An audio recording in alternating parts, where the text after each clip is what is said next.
안녕하세요. 사연으로 듣는 인생입니다. 이 채널에서는 우리 주변의 진솔한 시니어 사연과 인생 이야기들을 전해드리고 있습니다. 오늘 영상도 끝까지 시청하시고 도움이 되셨다면 구독과 좋아요 꼭 눌러주세요. 여러분의 작은 응원이 큰 힘이 됩니다. 그럼 바로 오늘의 이야기를 시작하겠습니다. 아들이 결혼하겠다는 소식에 가슴이 내려앉았습니다. 상대는 편의점에서 야간 알바를 하는 평범한 여자라는데 학벌도 배경도 모르는 그 사람을 과연 믿을 수 있을까요? 시어머니의 불안과 의심 속에 시작된 시험. 거짓과 계산만 가득한 줄 알았던 그녀의 진짜 사연이 천천히 밝혀지기 시작합니다. 편견을 넘어선 한 가족의 이야기. 지금부터 함께 들어보시죠. 서울 강남 늦은 밤 오피스텔의 창밖으로 자동차 불빛이 점처럼 흘러갔다. 박 여사는 다 식은 보리차를 한 모금 마시고는 테이블 위의 손등을 바라보았다.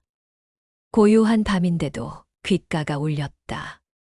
그날 들은 말이 머릿속을 맴돌고 있었기 때문이었다. 엄마, 나 결혼하고 싶어. 아들의 말은 무심하게 뱉어진 것처럼 보였지만 그 속엔 각오 같은 게 담겨 있었다. 이 아이가 이토록 단정한 말투로 어떤 결심을 말한 건 처음이었다. 그 순간 박 여사는 짧게 웃었다. 드디어 이 녀석도 제 사람을 만났구나 싶었다.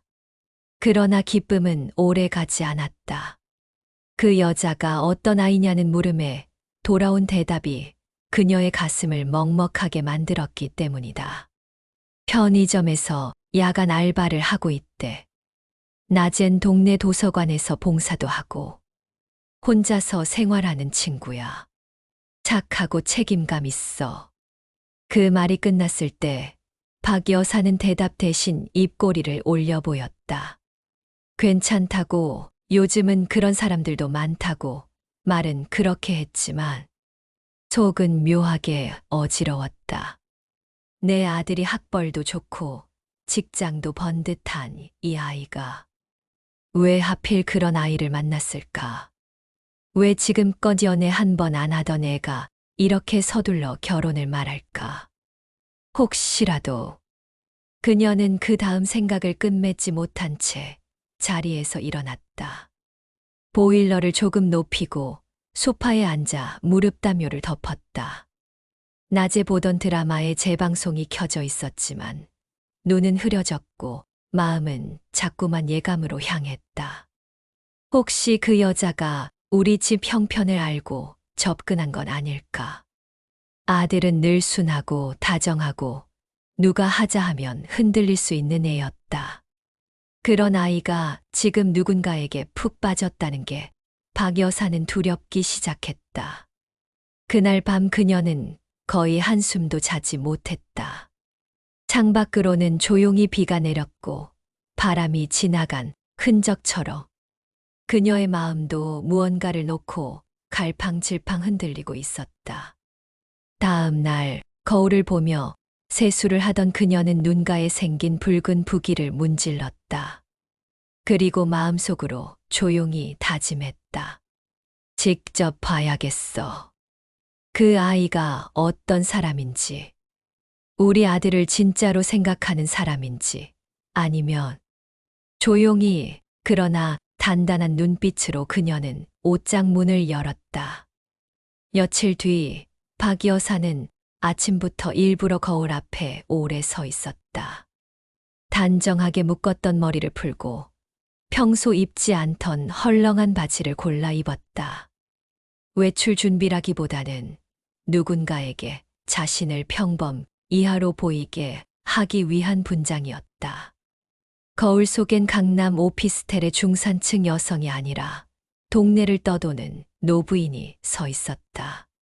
그날 밤 그녀는 지하철을 2번 갈아타고 아들이 말한 그 편의점을 찾았다. 역 근처 조용한 주택가 골목에 불이 하나만 켜져 있는 가게. 작지만 환한 불빛, 그리고 투명 유리 너머 계산대에 앉아있는 젊은 여자의 모습이 보였다. 그 여자가 맞구나. 박 여사는 천천히 가게 문을 열었다. 작은 종소리와 함께 들어선 그녀는 일부러 절뚝이는 걸음으로 냉장고 쪽으로 향했다. 음료를 고르며 손이 떨리는 척 허리를 구부정하게 세운 채 계산대로 다가갔다. 저기 이거 하나 사고 싶은데 제가 오늘 지갑을 놓고 나왔네요. 근처에 병원에 다녀오는 길인데 목이 너무 말라서요. 다음에 꼭 갚을게요. 괜찮을까요? 그녀는 일부러 고개를 숙인 채 눈을 마주치지 않았다. 한참 말이 없던 여자. 박 여사는 그 정적이 의심의 확신으로 바뀌는 순간이었지만 뜻밖에도 그녀는 부드럽게 웃으며 대답했다. 괜찮아요. 병원 다녀오셨다고요. 잠깐만요. 그리고는 냉장고에서 물 한 병을 꺼내 직접 건넸다. 박 여사는 당황한 얼굴로 물을 받아들었다. 그런데 거기서 끝이 아니었다. 계산대 안으로 다시 들어간 그녀는 조용히 무언가를 꺼냈다. 작은 비닐봉지 안에는 삶은 달걀 2개와 바나나 하나가 들어 있었다. 이거라도 드세요. 밤에 공복이면 속 다치세요. 택시 타실 거면 이거도. 주머니에서 1,000원짜리 몇 장을 꺼내 건네는 그녀. 박 여사는 순간 울컥했다. 내가 누군지도 모르고 다신 안 올 손님일지도 모르는 나에게 이렇게 따뜻하게 대할 수 있는 사람이라니. 그녀는 물과 봉지를 받으며 고개를 들지 못했다. 눈가가 뜨거워지는 걸 들키고 싶지 않았기 때문이었다. 가게를 나선 박 여사는 발걸음을 멈추지 못한 채 잠시 가로등 밑에서 서성였다. 입가엔 미소가 떠올랐고 마음 한쪽이 묘하게 풀어지는 기분이었다. 하지만 그 감정은 오래 가지 않았다. 다음 날 아들이 꺼낸 말 때문이었다. 엄마 혹시 3천만 원만 도와줄 수 있어? 그 사람이 좀 급한 일이 있어서. 그 말이 끝났을 때 박 여사의 마음은 다시 얼어붙었다. 박 여사는 핸드폰을 들고 멍하니 화면만 바라보았다. 아들이 보낸 메시지는 짧았지만 그 여운은 길었다. 엄마, 혹시 3천만 원만 도와줄 수 있어? 급하게 쓸 데가 있어. 그 한 줄을 수십 번은 읽은 듯 했다. 분명 며칠 전 그 여자애를 보고 돌아왔을 때까지만 해도 마음 한구석에 묘한 따뜻함이 자리 잡고 있었다. 그 아이 생각보다 나쁘지 않네. 오히려 괜찮은 사람이네, 그렇게 느꼈었다. 하지만 돈 얘기가 나오자 모든 감정이 일시에 얼어붙었다. 1,000만 원이라니. 아무 설명도 없이 그저 급하게 쓸 데가 있다는 말만으로. 그리고 하필이면 지금 그녀를 만난 직후라니. 박 여사는 속으로 혼잣말을 했다. 역시 그럴 줄 알았어. 가만히 있을 리가 없지. 그녀는 곧장 아들을 불러내기로 했다. 조용한 카페. 박 여사는 평소보다 더 단정한 차림으로 나타났다. 아들은 늘 그렇듯 눈웃음부터 먼저 띄웠다. 엄마, 바쁘신데 나와줘서 고마워. 박 여사는 본론부터 꺼냈다. 돈은 왜 필요한 건데? 갑자기 큰 돈이라서 좀 놀랐어. 아들은 눈빛이 흔들리는 듯 보였지만 곧 침착하게 말했다. 사실 그 친구가 집 계약 연장을 못하게 됐어. 보증금이 모자라서 당장 나가야 하는 상황인데 내가 좀 도와주고 싶어서. 이건 결혼과도 관련 있는 일이니까 엄마한테 솔직히 말한 거야. 그 말에 박 여사는 한참이나 대답하지 않았다. 텀블러 뚜껑을 열고 닫는 소리만 이어졌다. 그러다 천천히 고개를 들고 말했다. 아들아, 혹시 그 친구가 먼저 돈 얘기 꺼낸 거니? 내가 도와주겠다고 했니? 아니면 부탁을 받았니? 아들은 당황한 듯 했지만 곧 단호하게 말했다. 아니야, 엄마. 그 친구는 그런 얘기 잘 못 꺼내는 애야. 오히려 나한테 걱정될까봐 숨기려 했고, 내가 먼저 알아챘어. 박 여사는 고개를 끄덕이긴 했지만, 눈빛은 여전히 차가웠다. 말로는 얼마든지 그럴 수 있다. 하지만 현실은 달랐다. 3천만 원이라는 돈은 결코 가벼운 액수가 아니었다. 그리고 그런 이야기를 꺼낸 시점이 하필이면 자신이 그 여자애를 직접 보고 돌아온 바로 다음 날이라면 그건 단순한 우연으로 보기엔 너무 뾰족한 흐름이었다. 집으로 돌아오는 길, 박 여사는 평소보다 느리게 걸었다. 조금만 더 믿어보자고 마음먹었던 그날 밤이 떠올랐다. 그 아이가 건넨 삶은 달걀과 바나나, 그리고 물병 하나. 하지만 지금은 달랐다. 진심도 연기일 수 있다는 걸 그녀는 그동안 살아오며 수도 없이 봐왔고, 누구보다 인간의 욕심이 얼마나 교묘한지도 알고 있었다. 다시 박 여사의 마음이 다쳤다. 이번엔 처음보다 더 단단히 의심으로 굳어갔다. 비가 내렸다. 여름 장마가 끝났다고 했지만 도시의 밤은 여전히 눅눅하고 무거웠다. 박 여사는 모자를 눌러쓰고 택시에서 내렸다. 두 번째 방문이었다. 그녀는 자신에게 말했다. 우연인 척 그냥 한 번 더 보는 거라고. 그냥 궁금해서. 편의점 불빛은 여전히 환하게 켜져 있었다. 그리고 그날도 계산대에는 그 여자가 있었다. 작은 어깨, 피곤한 듯 보여도 한결같은 자세, 손님에게 건네는 웃음. 박 여사는 잠시 문 앞에 서서 그 모습을 지켜보다 조심스레 들어섰다. 이번에는 거지꼴도 아니었다.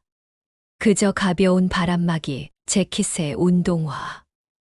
오히려 평범한 동네 손님처럼 보이기 위해 신경을 쓴 차림이었다.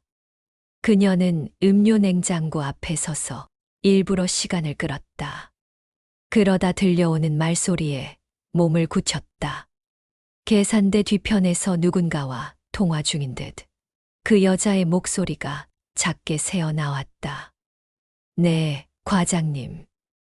아니요, 이달엔 도서관 봉사 못할 것 같아요. 편의점 야간 알바를 하나 더 맡게 돼서요. 월세가 올라서 네. 죄송해요. 다음 달엔 꼭 다시 갈게요. 박 여사는 무의식 중에 움켜쥐었던 물병을 내려다보았다. 거짓이 아니었다. 아들이 했던 말. 그녀의 형편. 도움받으려 숨기고 봉사도 미뤄가며 혼자 버티는 삶. 그때 누군가 가게 안으로 들어왔다. 낮은 목소리, 마른 체구의 중년 남자. 수지야. 오늘도 혼자야? 너 요즘 얼굴이 왜 이렇게 야위었니? 도서관 애들이 너 보고 싶어 해. 내가 간식 챙겨주던 거, 그거 아직도 기다려. 그녀는 놀라 웃으며 고개를 끄덕였다. 괜찮아요, 이사님. 저야말로 아이들 보고 싶어요. 근데 알바 끝나면 새벽이라 당분간만 좀 참고 있어야죠. 박 여사는 수지라는 이름을 조용히 되뇌었다. 그리고 마음이 복잡해졌다. 수지라는 그 여자. 단 한 번도 돈 이야기를 하지 않았고, 오히려 더 벌기 위해 자신을 갈아넣고 있었다. 그렇다면 아들은 왜 3천만 원을 꺼냈을까? 그건 수지를 위한 것이 아니라 그녀를 돕고 싶은 자신의 선택이었을까? 박 여사는 갑자기 아무 말도 할 수 없었다. 손에 쥔 물병이 묵직했다. 그녀는 계산대에 조용히 다가갔다. 이거 하나 계산할게요. 그리고 혹시 따뜻한 음료도 있어요? 비가 와서 그런지 좀 춥네요. 수지는 밝게 웃으며 고개를 끄덕였다. 네. 코코아도 있고 유자차도 있어요. 잠깐만 기다려 주세요. 제가 따뜻하게 데워드릴게요. 그 웃음. 이상하게 마음을 흔들었다. 박 여사는 아무 말 없이 고개를 끄덕이고 천천히 주머니에서 지갑을 꺼냈다. 며칠 후 아들은 조심스레 어머니에게 말을 꺼냈습니다. 엄마, 수지 한 번만 제대로 만나줘. 내가 괜히 말 돌린 것도 미안하고 그냥 있는 그대로 보여주고 싶어. 숨길 것도 없고 엄마 앞에서 떳떳한 사람이야. 박 여사는 고개를 끄덕였습니다. 그날 밤 편의점에서 들었던 통화 내용이 머릿속을 떠나지 않았기 때문이었습니다. 그래서 이번엔 거짓도 가장도 없이 진짜 자기 자신으로 만나보기로 결심했습니다. 조용한 카페, 오후 2시.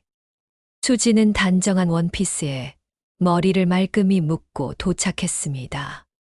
표정엔 긴장이 역력했고 손끝이 계속 물컵에 닿았다가 멀어지기를 반복했습니다. 박 여사는 먼저 말을 꺼냈습니다. 수지 씨죠. 제 아들이 많이 좋아하더군요. 사실 처음엔 편의점 알바라는 말에 놀랐어요. 그 나이쯤이면 어느 정도 자리 잡을 시기니까요. 수지는 천천히 고개를 끄덕였습니다. 죄송해요. 아드님이 그런 부담까지 안 가져도 되는데 괜히 제가 짐이 된 건 아닌가 싶었어요. 박 여사는 그 말에 피식 웃었습니다. 짐이라고요? 그럼 아들 말대로라면 그건 사랑이 아니라 책임이겠네요. 수지는 눈동자를 흔들었습니다. 아니요. 그런 의미는 아니었어요. 저는 제가 가진 게 없으니 늘 조심스러웠어요. 하지만 그 사람 만난 이후엔 처음으로 기댄다는 게 뭔지 알게 됐어요. 제 상황을 알고도 곁에 있어주는 사람이 있다는 게 저한텐 기적이었거든요. 박 여사는 조용히 숨을 내쉬었습니다. 그 말이 거짓이라는 생각은 들지 않았습니다. 하지만 이건 감정의 문제만은 아니었습니다. 그럼에도 불구하고 그날 아들이 돈을 빌리겠다고 했을 땐 좀 놀랐습니다. 전 솔직히 수지 씨가 부탁한 줄 알았어요. 수지는 순간 놀란 눈으로 박 여사를 바라보았습니다. 아니에요. 저는 그런 얘기 못해요. 사실 계약 연장 못해서 곧 짐 싸야 하는 상황이었는데 그 사람한테조차 말 못했어요. 제가 도우려는 게 아니라 부담이 되는 사람이 될까봐. 박 여사는 눈을 지그시 감았다가 떴습니다. 묘하게 아들의 말과 수지의 말이 겹쳤습니다. 숨기고 싶었던 사정, 도와주고 싶었던 마음. 그 속엔 거래도 계산도 없었습니다. 그저 한 사람이 다른 사람을 믿고 싶어 하는 마음. 그리고 누군가는 그 마음이 무겁지 않게 하려는 배려. 잠시의 침묵 끝에 박 여사는 조용히 컵을 들어 물을 마셨습니다. 그리고 다시 수지를 바라보며 목소리를 낮췄습니다. 수지 씨, 제 아들 부족한 구석 많아요. 혼자 자랐고 세상 물정 모르는 대다 고집도 세요. 그런데 그런 애가 처음으로 진심을 보였어요. 그게 고마우면서도 무서웠어요. 수지는 박 여사의 말에 작게 고개를 끄덕였습니다. 네, 저도 그래요. 그 사람 만나고 나서 제가 더 좋은 사람이 되고 싶다는 생각을 하게 됐어요. 박 여사는 이번엔 웃지 않았습니다. 그저 묵묵히 조용히 수지를 바라봤습니다. 그리고 그 순간 알 수 있었습니다. 이 사람이 거짓말을 할 줄 모른다는 것. 그가 지키고 싶은 사람이라는 것. 그리고 이젠 자신도 마음을 조금은 내줘야 한다는 것을. 며칠이 흘렀습니다. 창밖엔 초가을 냄새가 감돌았고 박 여사는 오랜만에 아들과 마주 앉았습니다. 그녀는 무표정한 얼굴로 물을 한 모금 마신 뒤 조용히 말했습니다. 그날 수지 씨랑 얘기 잘 나눴어. 아들은 깜짝 놀란 얼굴로 고개를 들었습니다. 정말이야? 엄마, 나중에라도 꼭 만나달라 얘기하려고 했는데 먼저 만났어. 박 여사는 천천히 고개를 끄덕였습니다. 어쩌다 보니 그렇게 됐네. 그 애 참 솔직하더라. 그리고 조심스럽고 따뜻한 사람이야. 아들은 말없이 어머니를 바라보다가 입꼬리를 살짝 올렸습니다. 엄마가 그렇게 말하니까 좀 이상하네. 박 여사는 작게 웃으며 컵을 내려놓았습니다. 그런데 너 그 돈 얘긴 왜 했어? 수지 씨가 모르게 너 혼자 고민하다가 말한 거더라. 내가 그 애를 오해하게 만든 거 알아? 아들은 어색하게 웃었습니다. 미안해, 그냥 엄마 앞에선 모든 걸 설명해야 될 것 같아서. 그 사람은 말 그대로 혼자 버티고 있었어. 알바 2개, 봉사도 하면서. 근데 월세가 확 올라서 보증금 빼야 하는 상황까지 된 거야. 나도 직장 다니면서 모아둔 돈이 있었는데 부족해서 솔직히 엄마한테 손 벌리고 싶지 않았어. 박 여사는 한참 말없이 창밖을 보았습니다. 그리고 작게 한숨을 내쉬었습니다. 그 애가 그런 상황인 건 몰랐지만 내 표정만 봐도 알겠더라. 그냥 한 번쯤은 마음을 닫고 싶었던 거야. 우리 둘밖에 없으니까 내가 잘못된 선택을 하진 않을까 겁났어. 아들은 말없이 고개를 숙였습니다. 그 순간 박 여사의 말투가 조금 부드러워졌습니다. 근데 말이다. 엄마도 내 나이 땐 비슷했어. 아무것도 가진 거 없고 세상에 혼자 남겨진 것 같았던 때. 그런데 누군가가 나한테 따뜻하게 말 걸어줬다면 어쩌면 지금의 내 삶도 많이 달라졌을 거야. 아들은 고개를 들었습니다. 그 말이 뜻하는 바를 단번에 알아차릴 수 있었습니다. 박 여사는 조용히 자리에서 일어나 부엌으로 향했습니다. 그리고 작은 봉투를 하나 꺼내 아들에게 건넸습니다. 이건 내가 도와주는 게 아니야. 수지 씨가 스스로 다시 일어설 수 있게 곁에서 밀어주는 거야. 아무한테도 말하지 말고 대신 내가 책임지고 써. 아들은 봉투를 받아들며 아무 말도 하지 못했습니다. 그저 말없이 어머니를 바라보다 이내 눈시울이 붉어졌습니다. 고마워, 엄마. 정말 고마워. 박 여사는 그런 아들을 보며 천천히 웃었습니다. 이제야 정말 그 아이가 남자가 되었구나 싶었습니다.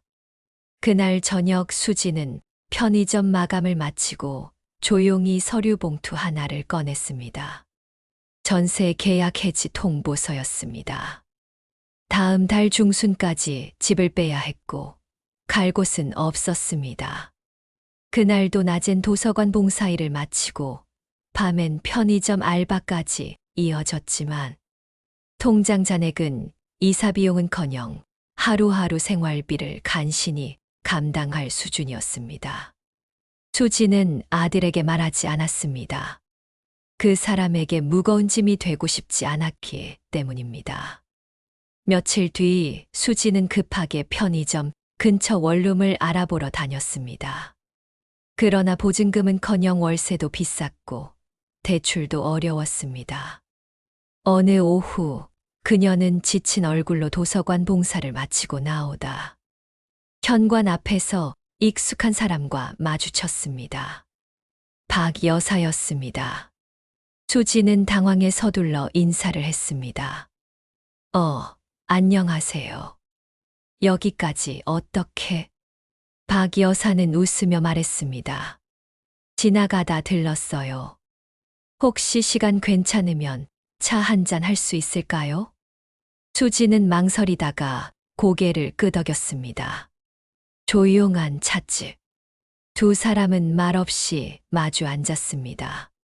박 여사는 천천히 말문을 열었습니다. 이 근처 부동산에 들렀어요. 수지 씨 얘긴 안 했어요. 그런데 이 동네도 살기 쉽지 않더군요. 수지는 당황한 얼굴로 고개를 들었습니다. 박 여사는 조용히 봉투를 꺼냈습니다. 이건 계약금 일부예요. 아들의 이름을 빌려 계약한 원룸이 하나 있어요. 보증금은 내가 낸 거니까 부담 갖지 말고.